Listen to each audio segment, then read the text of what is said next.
Hello friends, नमस्कार। पैसा कमाने के लिए क्या चाहिए? पैसा कमाने के लिए हमको कुछ न कुछ बेचना पड़ता है। क्या करना पड़ता है? तो किसको किसको बेचने आता है तो बहुत जरूरी है, और क्या आप बेचते हो तो बहुत जरूरी है। और आप जो बेच रहे हो उसका आपको उस प्रोडक्ट के बारे में जानकारी होनी चाहिए। अभिचल गगरी छलकत क्या है, little knowledge is very dangerous बोलते हैं। ध्यान दो, सबके जो निगाहें है ना, आई कांटेक्ट बोलते हैं। आपकी आंखें हमारी आंखें होनी चाहिए। हाँ, तो कोई बात करता है तो आई कांटेक्ट का बनाए रखिए, तो आपको जल्दी जो है ना आँख से भी एक मतलब एक प्रतिबिंब बनती है।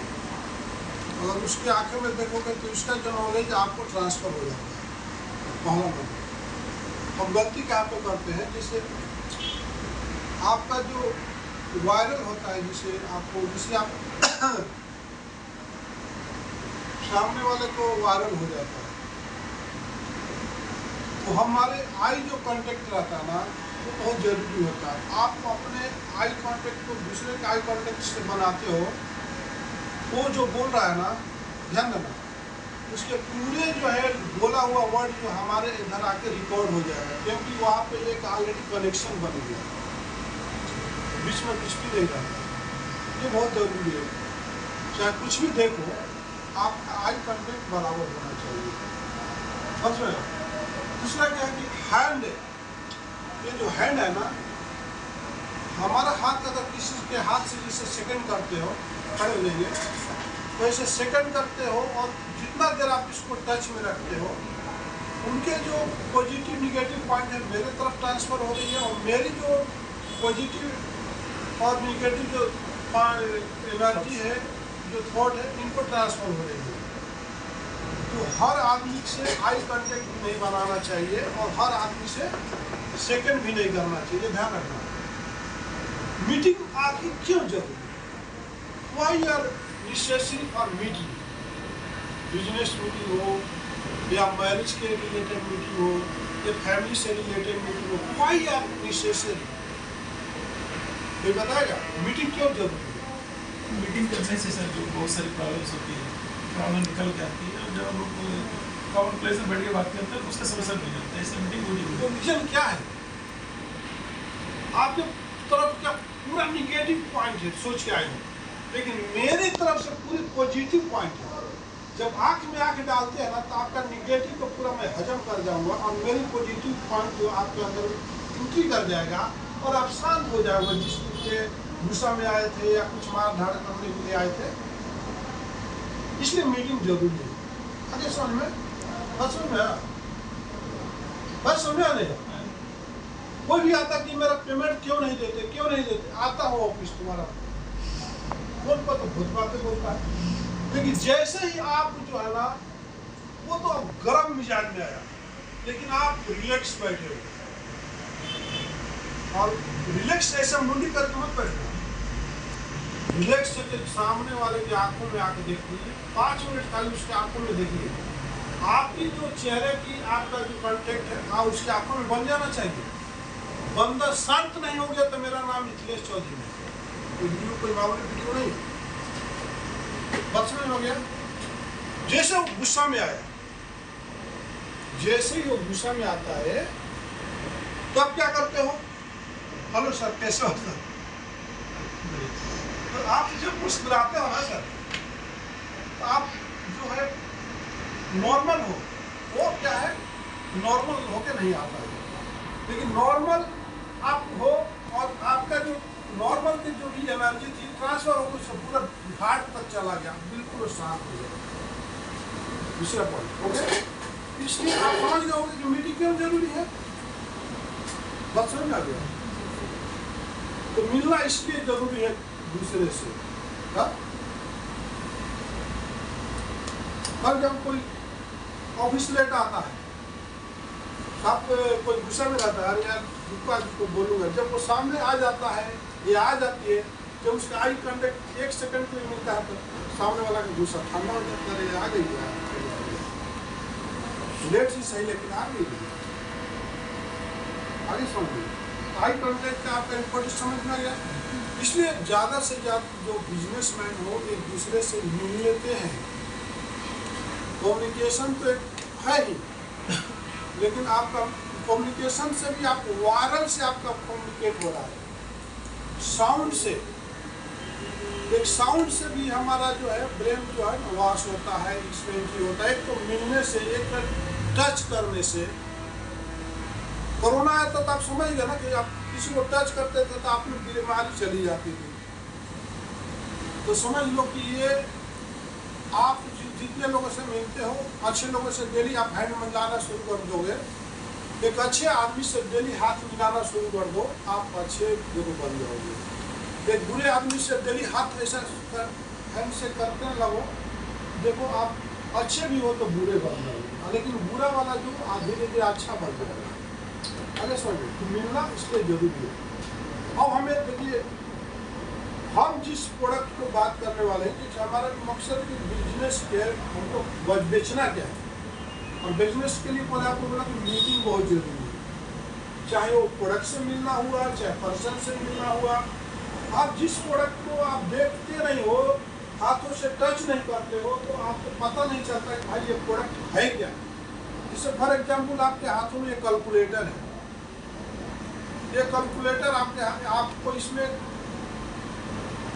बेचना है, लेकिन आपको इसका डिसएडवांटेज मालूम होना चाहिए, एडवांटेज मालूम होना चाहिए, फीचर्स मालूम होना चाहिए, तभी बेच पाओगे सर, किसे नहीं बेच पाओगे। इसमें तो कितने पॉइंट है, देखिए प्लस माइनस, M1 का क्या मतलब है, M- का MRC का मतलब कि मेमोरी रिकॉल मतलब है, MU का मतलब क्या है, करेक्ट का क्या मतलब है, ऑटो रिव्यू का मतलब क्या है, बोर्ड 2 का क्या मतलब, डिस्प्ले का मतलब है, टेक्स्ट प्लस क्या है, टेक्स्ट माइनस क्या है, परसेंटेज क्या है, अंडरस्कोर का क्या मतलब है, ये एरो का सिंबल का। आप खाली इतना जान दो कि प्लस या माइनस डिवाइड जान दो, बाकी ये कैलकुलेटर में बहुत कुछ है, आगे समझे। लेकिन आप इसके बारे में आपको फ्यूचर नहीं बताओगे तो लेने वाला नहीं लेगा, बात समझ रहे।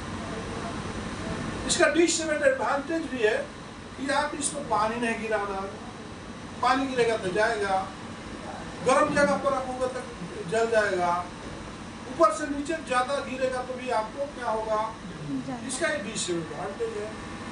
एडवांटेज क्या है कि इसमें आप देखिए कम समय में ज्यादा आप काम कर सकते हो, प्लस माइनस कर तो मेमोरी को रख सकते हो, बस में जिससे आपको कोई चीज का pH निकालना है, ठीक है ना, तो आपको बताता हूँ। जिससे आपको pH निकालना है, ठीक है, मान लीजिए आप एक रबर लेते हो 5 kg, ठीक है, हाँ कितना लेता हूँ, पॉलीमर 5 kg।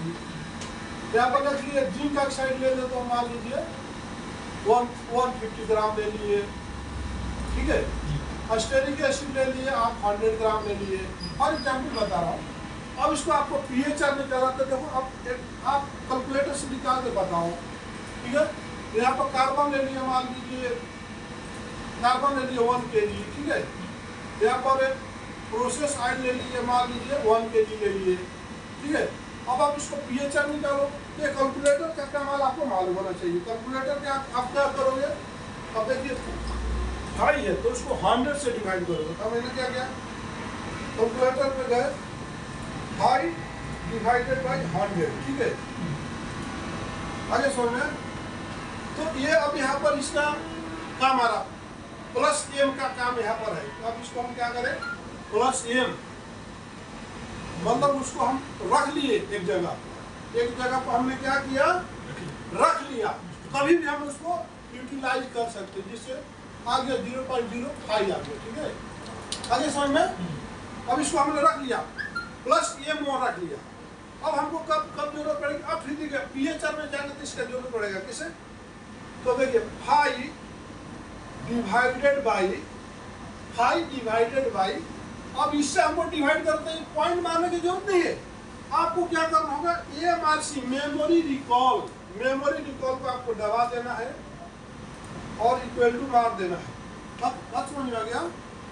फिर से हम लोग कर लो कैलकुलेटर में, जैसे आपने किया 5 kg, 5 डिवाइडेड बाई 100, तो आपको क्या आ गया, कितने वैल्यू है 0.05, तो इसको मेमोरी प्लस कर लिए, ठीक है, मेमोरी प्लस कर दिए।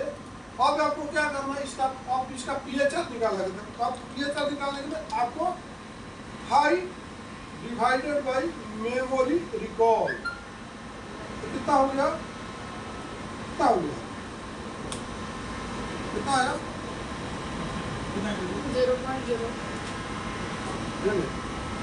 5, देखो अभी देखो 5 डिवाइडेड बाई 100, तो आपको कितना हो गया 0.05। इसको प्लस M1 में रख लीजिए, रख लिए।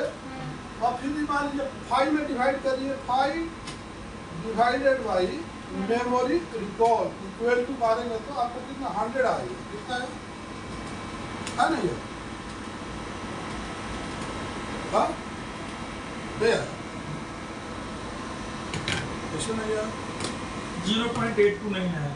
5 डिवाइडेड बाई जब 100 करे, ठीक है, तो कितना पॉइंट, इसको मेमोरी में आप रख लीजिए। आप 100 यहाँ का बोल रहे सर आप? 5 divided by memory recall, 5 divided by 100 plus रख लिए। और फिर आपको क्या करना, 5 divided by memory recall equal to, तो 100 आएगा, करके देखो यहाँ पर 100 आ जाएगा, ठीक है, यहाँ पर 100 आ जाएगा। फिर आप इसको 0.15 से करोगे तो आपका पीएचआर निकलते जाएगा, इसका ये फंक्शन है।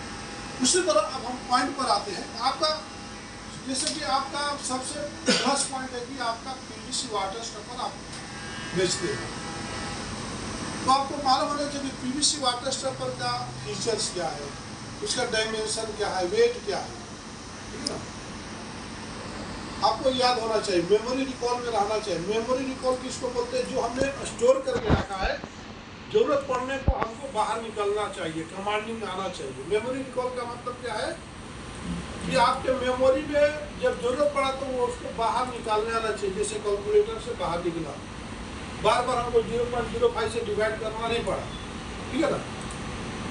उसी तरह से आपके दिमाग में फीड होना चाहिए, जैसे वाइब्रेटिंग स्क्रीन फीडिंग है, तो वाइब्रेटिंग स्क्रीन फीडिंग में कितना साइज है, कितने गैप है, कोई पूछता है तो फटाफट आपको मेमोरी में आना चाहिए, मतलब यार। तो वो आपको कस्टमर जो है ना, तो हमारे जो मेन प्रोडक्ट आज के डेट में सबसे इम्पोर्टेंट जो प्रोडक्ट है वो क्या है, आपका पीवीसी वाटर स्टॉपर। क्या है, PVC water. PVC water stopper का आपको 200 टन का टारगेट रखना चाहिए बेचने का, कितना 200 टन, ठीक है, दिमाग में इसका फीड करा, महीने में 200 टन तक बेचना है, ठीक है। दूसरा क्या है, देखिए ये जो है आपका जो है कंस्ट्रक्शन में जाने वाला प्रोडक्ट है, जितना कंस्ट्रक्शन कंपनी सबको लगना ही लगना है, ठीक है। इसके बाद आपका जो है दूसरा आइटम क्या है, vibrating screen feeding, vibrating screen rubber feeding, ठीक है ना।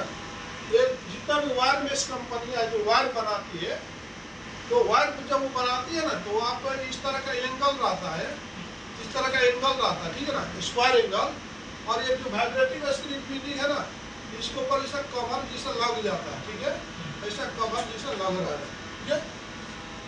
इसमें जैसे कितने का एंगल का पट्टी का थिकनेस है उतना का गैप रहता है, उसमें ऐसा पिला देगा, है सिंपल है। जैसे आपका कोई एंगल है तो उसमें क्या क्या करेगा, इसको ऐसे जैसे मान लीजिए 8 mm है, तो 8 mm का एंगल है, तो उसमें क्या करेगा, गैप को ऐसे पिला देगा।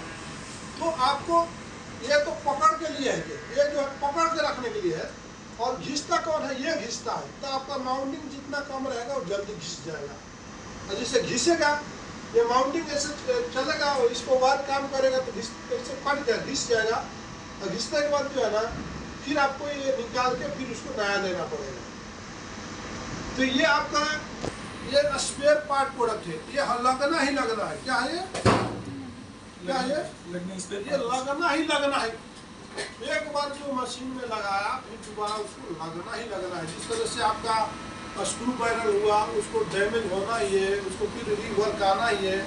बेल्ट आप हुआ वो भी स्पेयर पार्ट हो गया, एक बार टूटेगा फिर उसको लगना ही लगना है। आपका बेयरिंग हो गया, एक बार लगना है तो लगना ही है। लेकिन पीवीसी वाटर स्टॉपर एक बार कंस्ट्रक्शन अंदर चला गया, लेकिन कंस्ट्रक्शन तो रुकने वाला नहीं है। जैसे जैसे कंस्ट्रक्शन हमारा स्ट्रक्चर बढ़ेगा, लगेगा। तो आप लोग इसका महत्व तो समझिए, इसको आप ज़्यादा फोकस करना वाइब्रेटिंग स्क्रीन रीडिंग पे, ठीक है ना। इसके बाद आपका आता है मैस्टिक पर, ठीक है। इसके बाद आता है मैस्टिक पर, क्या आता है? Expansion joint filler board. तो एक्सपेंशन जॉइंट फिलर बोर्ड का यूज कहाँ पे होता है आपको पता है? एक्सपेंशन का मतलब होता है, एक्सपेंशन का मतलब हिंदी में क्या होता है? क्या होता है? आगे पीछे होना। क्या होता है? आगे पीछे होना। आगे पीछे होना। एक्सपेंस मतलब एक्सपेंड होता फिर वापिस आता, आगे जाता पीछे आता। उसको चाहे बेलो ले लो, जैसे आप क्या बेलो है, दो पाइपों के बीच में इसमें क्यों लगाते हैं?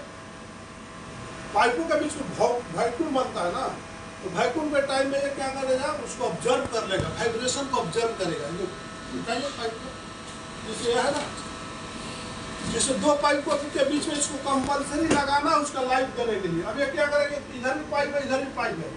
पाइप में सडनली वैक्यूम बनेगा, प्रेशर आएगा तो पाइप फटने का चांस रहेगा। ये क्या करेगा? पूरे पाइप को डैमेज करने से पहले अपने ऊपर ले लेगा। क्या करेगा?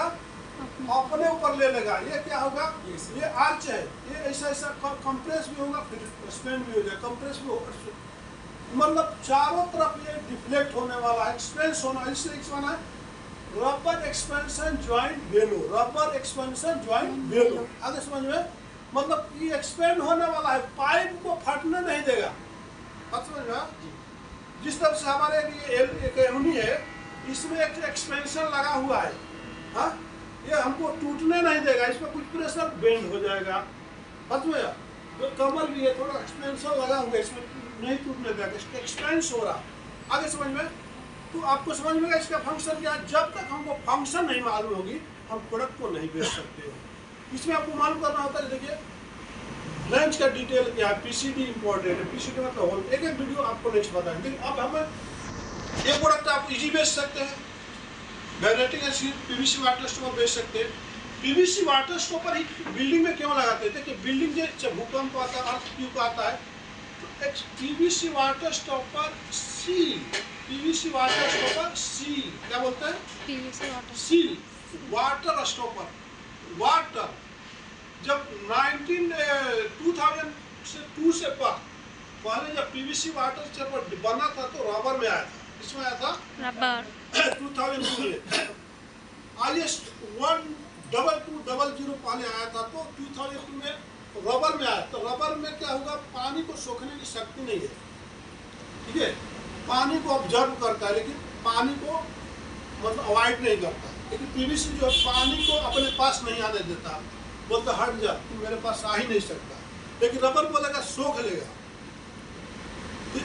इसमें क्या है? आपका 0.6% से ज़्यादा पानी नहीं सोखेगा, इसलिए पीवीसी कन्वर्ट हो गया। बात हुआ? और जब बिल्डिंग में आप लगाते हो तो बिल्डिंग के हर ज्वाइंट में इसलिए लगाया जाता है कि आपका हर आपका जितने ज्वाइंट है, चाहे गर्दन की ज्वाइंट हो, चाहे कि यहाँ पर की ज्वाइंट हो, चाहे यहाँ की ज्वाइंट, यहाँ की ज्वाइंट है, हर जगह पर सील लगा हुआ है सर।